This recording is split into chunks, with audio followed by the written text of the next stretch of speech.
Olá, minhas irmãs e meus irmãos, saudações fraternas, que sejam de paz os nossos pensamentos e os nossos sentimentos, para juntos refletirmos sobre mais um estudo das cartas de Paulo, do Grupo Espírita Paulo de Tarso, do Rio de Janeiro, GEPT, RJ. Este mês, iniciaremos o estudo da segunda epístola da carta de Paulo a Timóteo, que foi dividido em 2 encontros. Hoje, abordaremos o conteúdo referente aos capítulos 1 e 2, que serão apresentados por mim e Norma, em parceria fraterna com o nosso querido irmão Armando. Como disparador de interesses, gostaríamos imensamente que você pudesse prestar atenção numa questão inicial. A sua contribuição será muito bem-vinda com as reflexões que faremos no final desse estudo em nossa roda de conversa. Por gentileza, anote e responda se você tivesse consciência de que está encerrando uma etapa da sua jornada espiritual nesta existência, que orientações deixaria para aqueles que continuam caminhando e o que isso revelaria sobre o grau de evolução que você acredita ter alcançado? Bom, nesse momento, iniciaremos nossas reflexões abordando o contexto histórico de Paulo, quando ele escreveu essa segunda carta a Timóteo. Timóteo, que era líder da igreja em Éfeso, enquanto Paulo estava preso em Roma pela segunda vez, aguardando seu julgamento, e sabia que seria executado por sua fé. Ou seja, meus irmãos, um pouco antes de seu martírio, é que ele escreveu essa carta a Timóteo. Vamos, então, à leitura da carta? Capítulo 1. Paulo, apóstolo de Jesus Cristo pela vontade de Deus, segundo a promessa da vida que está em Cristo Jesus, a Timóteo, meu amado filho, graça, misericórdia e paz da parte de Deus Pai e da de Cristo Jesus Senhor nosso. Vemos nas saudações iniciais o amor de Paulo por Timóteo, a quem considerava um filho na fé, um filho espiritual. É importante, meus irmãos, lembrar que Paulo confiava tanto em Timóteo que o enviava para representar sua autoridade em algumas igrejas, como em Éfeso, onde Timóteo ficou como líder para ensinar, corrigir e organizar a comunidade cristã.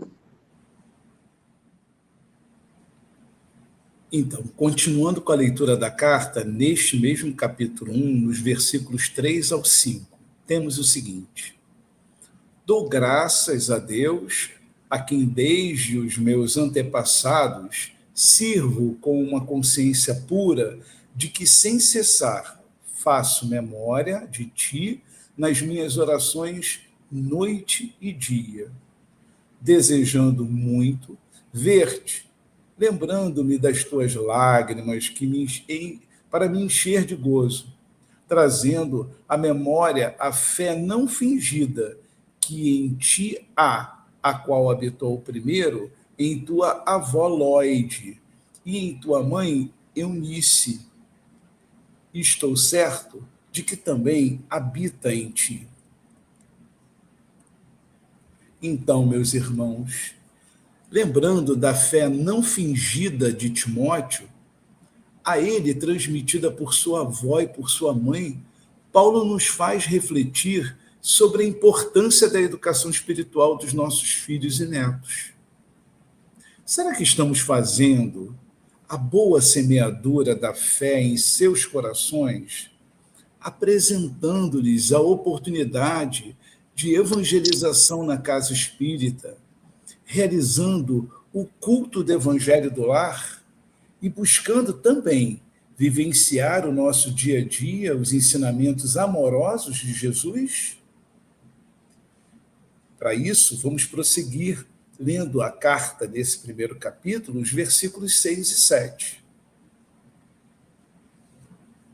Por cujo motivo te lembro que despertes o dom de Deus que existe em ti pela imposição das minhas mãos, porque Deus não nos deu o espírito de temor, mas de fortaleza e de amor e de moderação.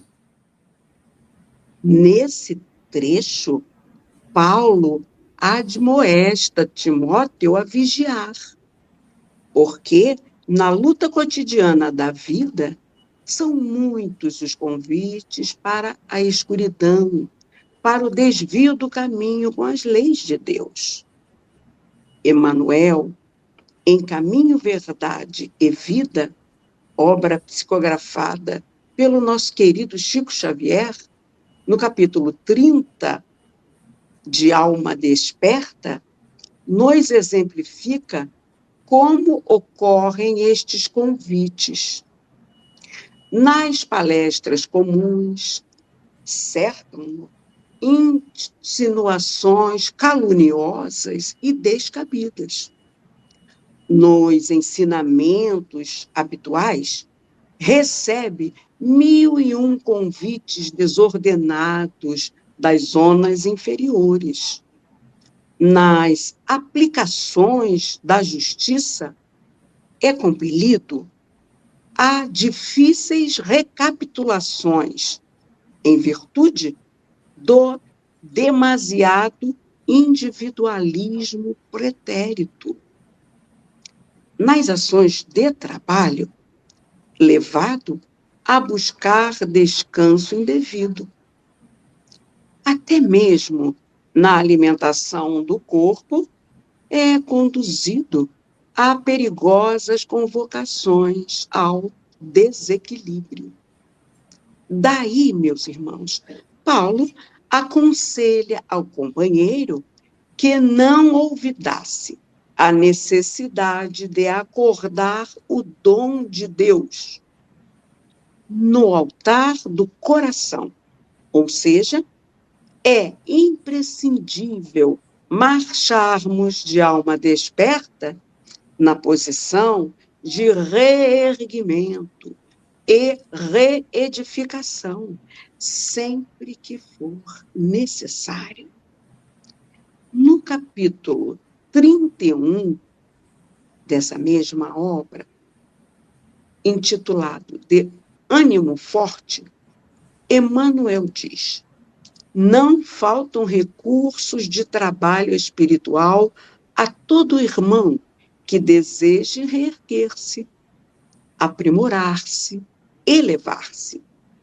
Onde esteja a possibilidade de sermos úteis, avancemos de ânimo forte para a frente, construindo o bem, ainda que defrontados pela ironia, pela frieza ou pela ingratidão. Porque, conforme a palavra iluminada do apóstolo dos gentios, Deus não nos deu o espírito do temor, mas da fortaleza, amor e moderação. Então, vamos dar continuidade à leitura da carta, do capítulo 1, no versículo 8. Portanto, não te envergonhes do testemunho de nosso Senhor, nem de mim, que sou prisioneiro seu, antes participa das aflições do Evangelho segundo o poder de Deus. Paulo pede a Timóteo que permaneça fiel ao Senhor e a ele próprio, servo do Senhor encarcerado.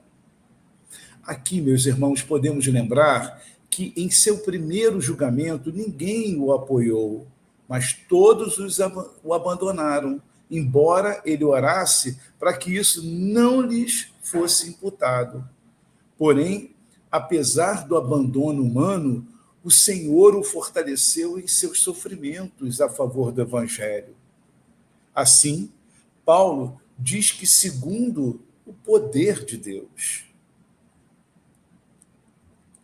Vamos à leitura desse mesmo capítulo 1, versículo 9, e em seguida teremos as considerações. Que nos salvou e chamou com uma santa vocação, não segundo as nossas obras, mas segundo o seu próprio propósito e graça que nos foi dada em Cristo Jesus antes dos tempos dos séculos. Meus irmãos, a doutrina espírita veio nos esclarecer mais tarde que, fora da caridade, não há salvação. Mas o Pai misericordioso nos permite passar por despertamento, quando necessário. E assim é que Paulo exemplifica ao dizer que não foi salvo por suas obras. Afinal, ele fora perseguidor dos cristãos. Porém, pela graça de Jesus crucificado, que lhe apareceu na estrada de Damasco, ele transformou-se para a santa vocação de divulgador do Evangelho. Afinal, a graça do Mestre nos salva em diferentes estradas de Damasco. Assim aconteceu com Madalena. Ao encontrar-se com o Mestre, a transição de uma vida marcada por opressão espiritual que ela tinha, por 7 demônios, ela passa para o papel de discípula leal, que liberta e restaurada, foi a primeira testemunha da ressurreição, cujo simbolismo Paulo explica no versículo 10. E assim, dando sequência, vamos à leitura do capítulo 1, no versículo 10. E que é manifesta agora pela aparição de nosso Salvador Jesus Cristo, o qual aboliu a morte e trouxe à luz a vida e a incorrupção pelo Evangelho. Ou seja, a ressurreição de Jesus simboliza a imortalidade da alma. Vamos avançar para entendermos o que Paulo diz sobre o seu apostolado, lendo nesse capítulo 1, os versículos 11 e 12. Para o que fui constituído pregador e apóstolo e doutor dos gentios, por cuja causa padeço também isto, mas não me envergonho, porque eu sei em quem tenho crido, e estou certo de que é poderoso para guardar o meu depósito até aquele dia. Meus irmãos, a nossa vida, assim como a de Paulo, não será sem sofrimentos por sermos cristãos. Afinal, estamos num planeta de provas e expiações. Aqui, ele narra o quanto sofreu por ser divulgador do Evangelho, mas que não se vergonha e crê que o Senhor guardará o seu depósito, fazendo alusão do tesouro que guardamos com as boas obras, que o ladrão não rouba e a traça não corrói. Vamos prosseguir com a leitura do capítulo 1, no versículo 13.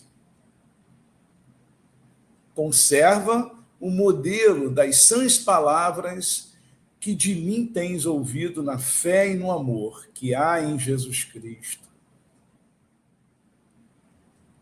Bom, aqui Paulo pede para Timóteo viver de acordo com as sãs palavras, ou seja, de acordo com as verdades evangélicas, manter o padrão por ele transmitido, para poder transmitir, replicar esses ensinamentos com fidelidade, meus irmãos, e acumular com esforço próprio tesouros para o céu, sem se deixar desviar por falsas interpretações. Vamos avançar para os esclarecimentos de Paulo quanto ao comportamento de alguns colaboradores diante de sua prisão. Lendo o capítulo 1, dos versículos 15 ao 16, temos: Bem sabes isto, que os que estão na Ásia, todos se apartaram de mim, entre os quais foram Figelo e Hermógenes. O Senhor conceda misericórdia à casa de Onesíforo, porque muitas vezes me recreou e não se envergonhou das minhas cadeias. A exemplo do que aconteceu com Paulo, algumas pessoas nos abandonam no meio da dificuldade da nossa jornada, não é mesmo? Às vezes por vergonha ou por medo. Quem sabe o que vai na consciência de cada um? Só Deus, nosso Pai, que não nos desampara e envia a pessoa certa, no tempo certo, para auxiliar-nos, dando-nos bom ânimo, como agiu Onesíforo com Paulo. Confiemos, nossos irmãos, sempre na assistência do Pai e busquemos ser bons instrumentos, fazendo pelo próximo o que gostaríamos que nos fizessem se estivéssemos na mesma situação. No versículo 17, Paulo continua a descrever o empenho de Onesíforo para ajudá-lo. Vamos então à leitura? Antes, vindo ele a Roma, com muito cuidado, me procurou e me achou.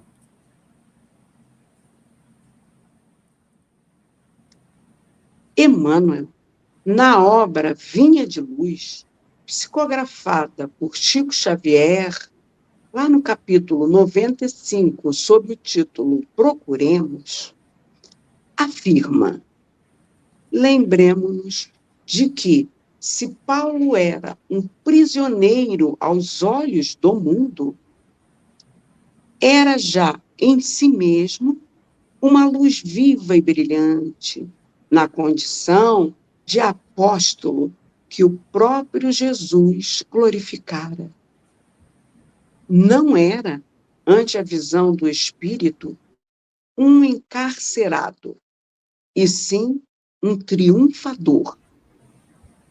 Apesar disso, Onesíforo, a fim de vê-lo, foi constrangido a procurá-lo, mas com muito cuidado. Semelhante impositivo ainda é o mesmo nos dias que passam.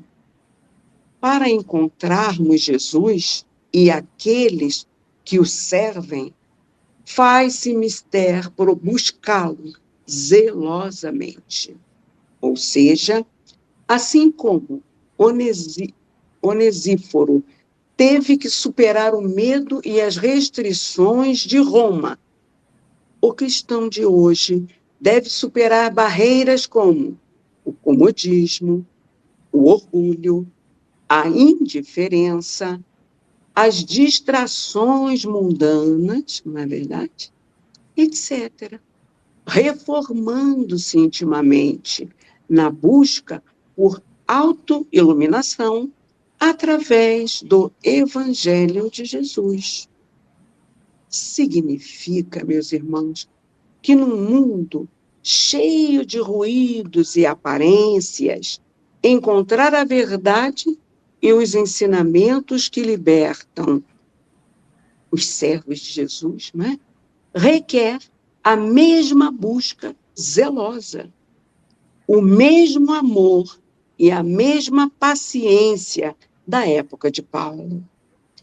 É não esperar que a iluminação espiritual venha sem esforço, mas sim ter atitude positiva, de buscar ativamente o bem, o estudo e o serviço ao próximo, sabendo que os verdadeiros triunfadores aos olhos de Deus muitas vezes estão ocultos nas prisões do anonimato e da provação. E assim, meus irmãos, nós finalizamos o capítulo 1 e daremos início ao capítulo 2 com a leitura dos versículos de 1 a 2. Capítulo 2. Tu, pois, meu filho, fortifica-te na graça que há em Cristo Jesus. E o que de mim, entre muitas testemunhas, ouviste, confia-o a homens fiéis, que sejam idôneos, para também ensinarem os outros. Muito bem, meus irmãos, Paulo inicia o capítulo não pedindo força física a Timóteo, mas com um chamado para perseverar na fé de ajuda divina, que é a graça, que vem de Cristo Jesus, mesmo amedrontado ou sob perseguição. Depois, fala sobre a sucessão apostólica e a preservação da verdade, do ensino genuíno por ele transmitido. O compromisso é que os nossos líderes sejam de caráter idôneo e que transmitam a mensagem, garantindo que o evangelho não seja corrompido ao longo do tempo. Vamos, então, prosseguir com a leitura do capítulo 2, dos versículos 3 ao 6, e logo após as considerações. Sofre, pois, comigo as aflições como bom soldado de Jesus Cristo. Ninguém que milita se embaraça com negócios desta vida, a fim de agradar aquele que o alistou para a guerra. Igualmente, o atleta não é coroado se não lutar segundo as normas. O lavrador que trabalha deve ser o primeiro a gozar dos frutos. Paulo, meus irmãos, usa a imagem do soldado, do atleta e do lavrador para se referir ao empenho, à disciplina, que são fundamentais, e à esperança. Pela psicografia de Chico Xavier, através de Emmanuel, nos é esclarecido acerca da esperança na obra Fonte Viva, capítulo 31, em Lavradores, o seguinte: mas o agricultor que realmente trabalha, cedo recolhe a graça do celeiro farto. E assim ocorre na lavoura do espírito.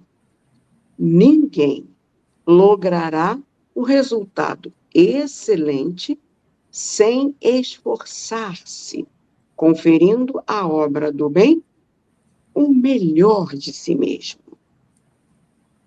Em sequência, nós vamos passar à leitura do capítulo 2, versículo 7.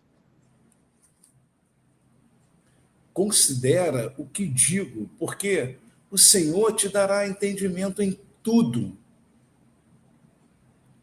Segundo Emmanuel, numa psicografia de Chico Xavier, na mesma obra Fonte Viva, no capítulo 1, em Ante a Lição, o título dessa obra, né, vai nos dizer o seguinte, que considerar significa examinar, atender, refletir e apreciar. Estejamos, pois, convencidos de que, prestando atenção aos apontamentos do Código da Vida Eterna, o Senhor, em retribuição à nossa boa vontade, dar-nos a entendimento em tudo. Ou seja, é necessário estudar as verdades que nos chegam. Não basta ouvir ou ler. E aí nós vamos prosseguir com a leitura desse capítulo 2, os versículos 8 e 10. E aí logo em seguida as considerações. Lembra-te de que Jesus Cristo, que é da descendência de Davi, ressuscitou dentre os mortos, segundo o meu evangelho. Por isso, sofro trabalhos e até prisões, como um malfeitor, mas a palavra de Deus não está presa. Portanto, tudo sofro por amor dos escolhidos, para que também eles alcancem a salvação que está em Cristo Jesus, com glória eterna. Mesmo preso e humilhado em Roma, Paulo continuava pregando seus ensinamentos evangélicos em nome do Mestre, que morreu por nós, mas nos provou que a vida continua e que o ensinamento é perene. Assim, Paulo pregava através de suas cartas, orientava as igrejas, mesmo distantes, e pregava aos guardas à sua volta, entendeu? Ele colocou o próprio sofrimento de lado para continuar levando o evangelho aos eleitos, para que obtenham a salvação. Continuamos, então, agora a leitura do capítulo 2, versículos 11 a 13. Palavra fiel é esta, que se morrermos com ele, também com ele viveremos. Se sofrermos, também com ele reinaremos. Se o negarmos, também ele nos negará. Se formos infiéis, ele permanece fiel, não pode negar-se a si mesmo. Meus queridos irmãos, vamos entender que morremos com Jesus. Não a morte física, mas a dos nossos desejos para vivermos seus ensinamentos, a lei de Deus. Façamos os nossos planos para a nossa vida, mas sempre se submeta à vontade do Senhor. Buscai em primeiro lugar o reino de Deus e a sua justiça, e a todas essas coisas vos serão dadas por acréscimo. Isso está escrito em Mateus capítulo 6, versículo 33. E aí Paulo avança orientando sobre as falsas doutrinas e os falsos crentes e como corrigi-los. Prosseguindo com a leitura do capítulo 2, nos versículos 14 e 15, e logo após teremos as considerações.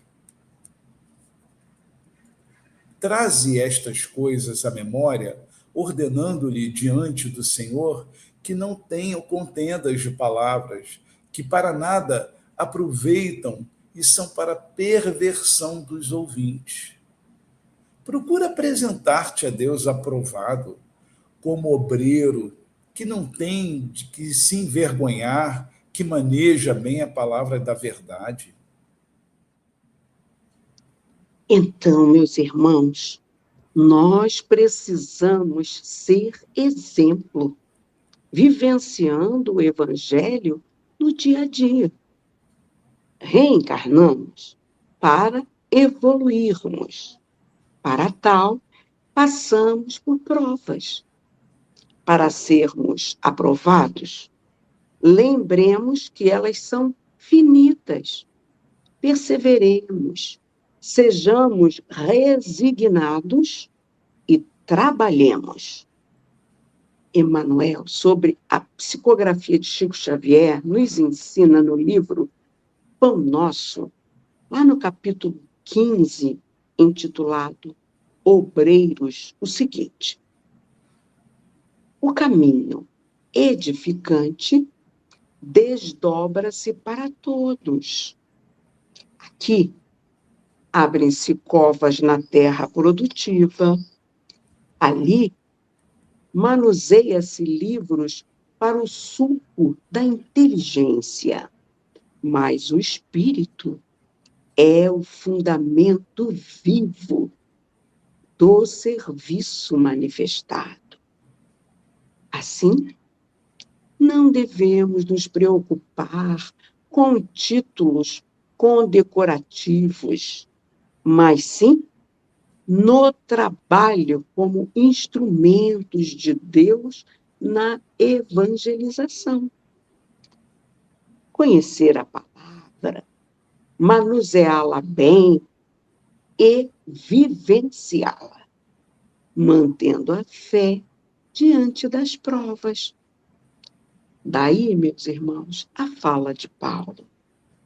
A maior vitória do discípulo será a de apresentar-se um dia ao Senhor como o obreiro aprovado.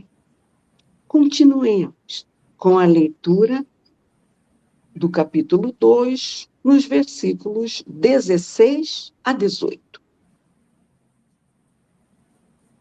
Mas evita os falatórios profanos, porque produzirão maior impiedade, e a palavra desses roerá como gangrena, entre os quais são Himeneu e Fileto, os quais se desviaram da verdade, dizendo que a ressurreição era já feita, e perverteram a fé de alguns.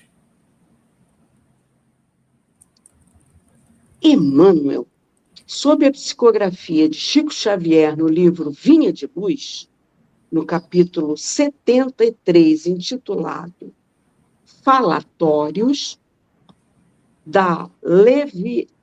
nos leva à seguinte reflexão: não será, porventura, o verbo desregrado o pai da calúnia, da maledicência, do mexerico, da leviandade, da perturbação?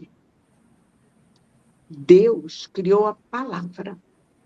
O homem engendrou o falatório. Falatório é desperdício.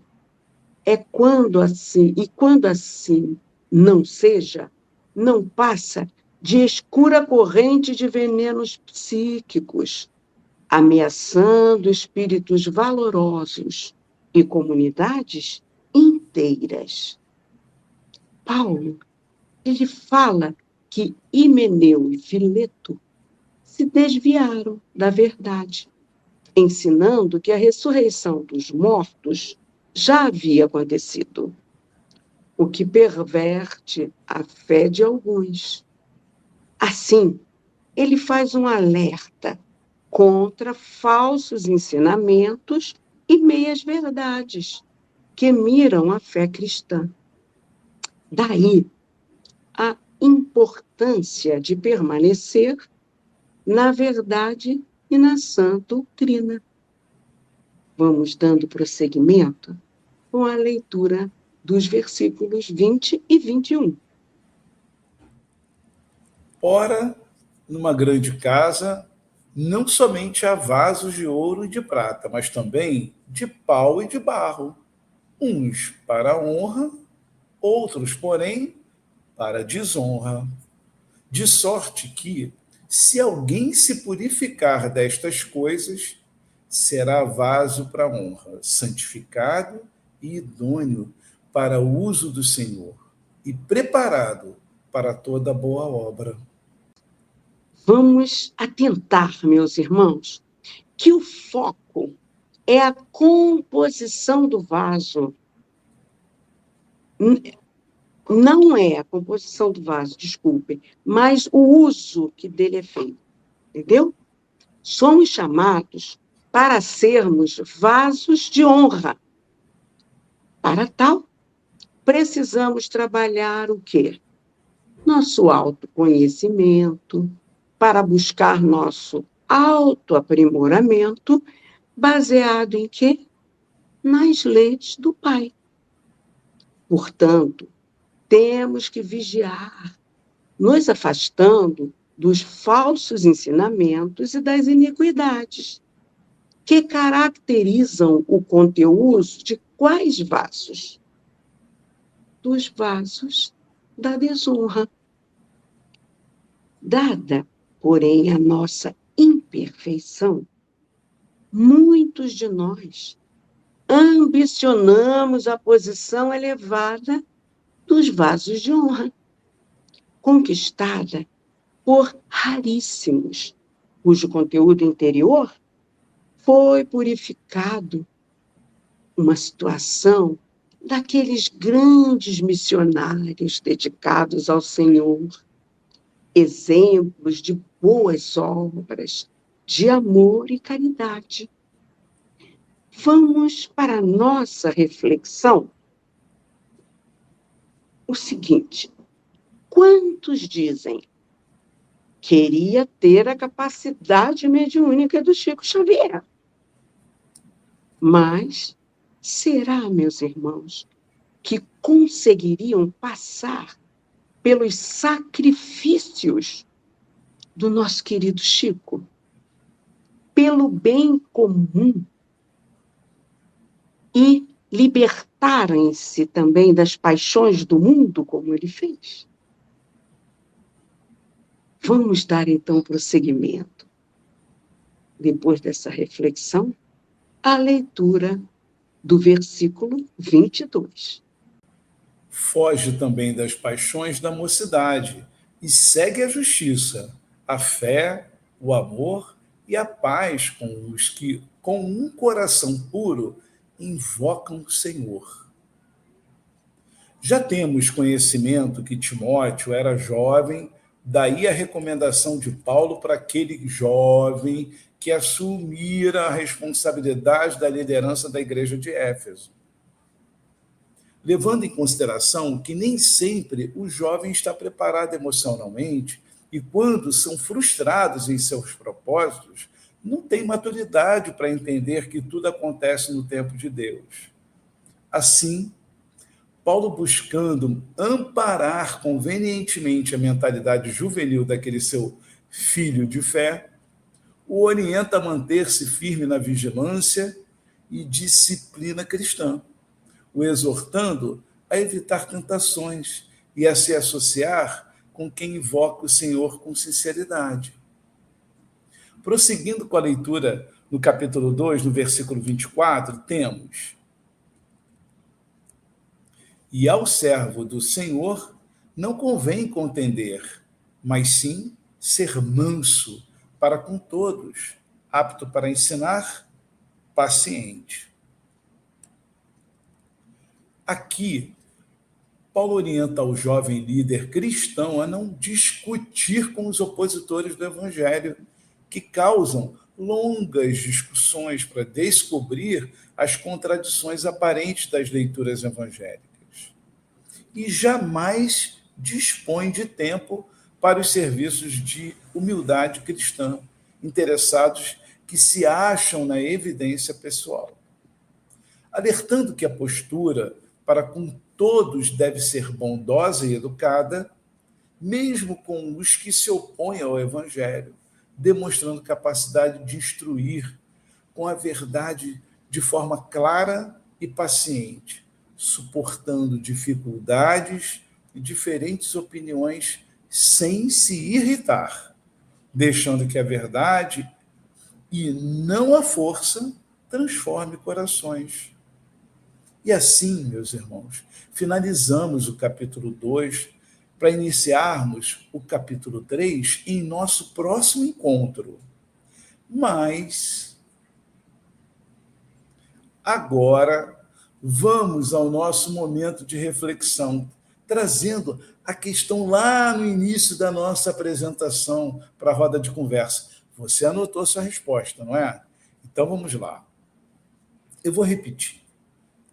Se você tivesse consciência de que está encerrando uma etapa de sua jornada espiritual nesta existência, que orientações deixaria para aqueles que continuam caminhando e o que isso revelaria sobre o grau de evolução que você acredita ter alcançado? Ficou essa pergunta para a gente agora criar o debate. Mas antes, eu queria dar um muito obrigado pela companhia e até o próximo estudo das cartas de Paulo, referente à segunda carta a Timóteo, lá do capítulo 3 e 4. Não percam. Paz e bem, meus irmãos. Fiquem todos com Deus.